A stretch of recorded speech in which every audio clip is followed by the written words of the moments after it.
So good morning friends. Welcome back to the operating system classes. So in the previous video we stopped here.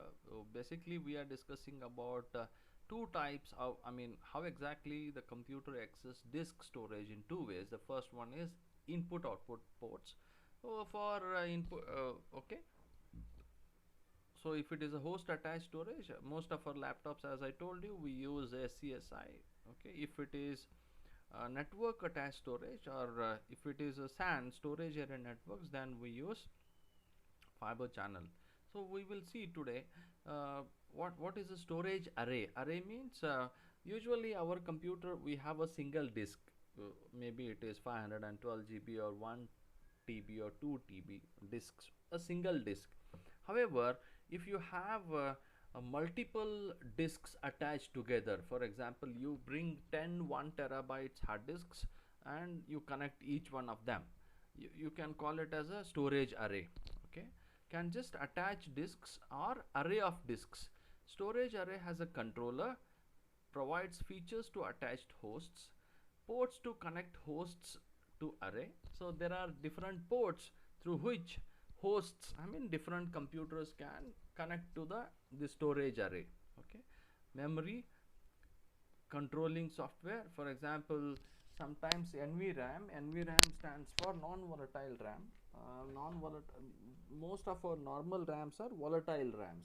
If the power goes off, then the content of the RAM will be erased. However, if the data is very critical, most of this cloud, whether it is Google or Amazon, AWS, they provide a non-volatile RAM, means even if the power goes, okay, the content of the memory will not be vanished.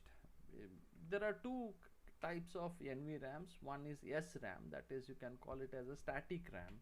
The second form is EEROM, EERAM, electrically erasable RAM. Okay, means you can have a battery supply temporarily, that the SRAM can use that battery and still, okay, hold the information which is currently is there in that, currently there in the RAM. A few to thousands of disks are attached. Okay, it is an array of disks. RAID, it is a very now it is becoming very popular, this RAID, that is redundant array of independent disks. Try to understand the meaning of redundant. Redundant means same information. So for example, you have stored you have your own bank, and you are trying to store all that information in one disk. Just try to imagine if something happens to that disk and if all the data is erased. So just try to imagine what will be the position. So instead of that, okay, you can have a copy of that, the redundant information in some other disk. This is called as basically RAID, that is redundant array of independent disks. So many independent disks are connected together. Hot spares. Spare means if something happens to one, other will be there. Hot swap, we are going to discuss hot swap in the sense, if something happens to one device, you can swap that with any other device. So, okay, then if many of the host computers share the storage, then it is more efficiency, because you can save a lot of money, a lot of energy. Okay, then features found in some file systems: snapshots, clones. We know what is a clone. Thin provisioning, replication of data, deduplication, etc. So this is how a storage area network looks like, common in large storage environments. Okay, if the data has, for example, try to imagine how much of information every day Google is storing. We can't even imagine Facebook, okay, this Instagram. It is too difficult to imagine how many people are. You just go through in Google, you will get information. So SAN, it is a storage area network. Then this is LAN WAN. You can see these LAN WANs are attached to the clients and servers. Then these servers are attached to SAN. However, both LAN and SAN are connected to the data processing center or web content provider. then you can see this SAN in turn it is storing the information in this storage array or tape library. Okay, so what I'm trying to okay, directly, okay, server is utilizing this storage area. Then if the server wants to process some information, then it gets the data from here and it processes here. Okay, then SAN is one or more storage arrays connected to one or more fiber channel switches. Okay, so let me show you. Yeah, it is connected to FC switch, fiber channel switch. Then here it is a Ethernet switch. Anyhow, I think you are going to learn, or you must have already learned this. Where we are? Yeah. Yeah. Hosts also attached to the switches. So many hosts also attached to the switches. So these are the hosts, I mean clients. Clients also attached to the Ethernet set basically. Then they connect to the server. Then server is connected to the FC switch. Similarly to this FC switch, many servers are connected. Then each of those server, many clients are connected. So this is called as a storage area network. Storage made available via LUN masking, logical unit number masking, means it's a way of providing the security. For example, suppose if this client should not be allowed to use one particular server here, okay, then this server LUN, that is logical unit number of this server, can be masked, means this client cannot see this server. So this is a one way of providing the security.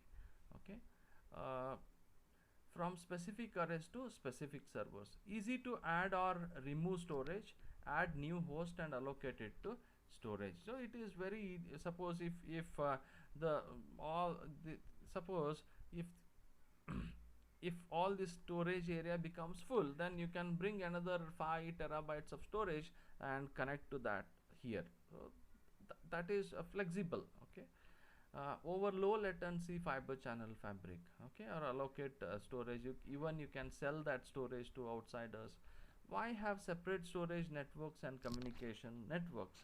So why? Because as the we are unable to manage the data, so we have to hire someone who can provide the security, who can take care of our data. So this is one reason. So you can use ISCSI. This is a advanced version or the latest version of SCSI, or FCOE, that is fiber channel over Ethernet. So most now everyone is preferring the fiber channel only over the Ethernet. So the next one is we studied about SAN. So next is network attached storage. Network attached storage is a storage made available over a network rather than over a local connection. So we have to understand. Okay, network attached storage is basically a storage made available over a network rather than over a local connection such as a bus. So remotely attaching to the file systems. NFS, that is network file system, and CIFS, that is common internet file system, are common protocols implemented via remote procedure calls. We call it as RPCs between host and storage over typically TCP or UDP and IP network. ISCSI protocol uses IP network to carry the SCSI protocol. So again remotely attaching to the devices. So you can, so here you try to understand the difference here. Okay, here, okay, LAN WAN, then in between LAN and SAN there is a server, you see here. Now in between, okay, LAN and the server there is NAS. Okay, that is network attached storage.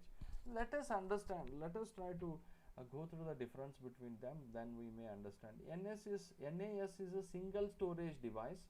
We have to understand NAS is a single storage device that operates on data. Basically there is a single storage here, however here there are multiple storages.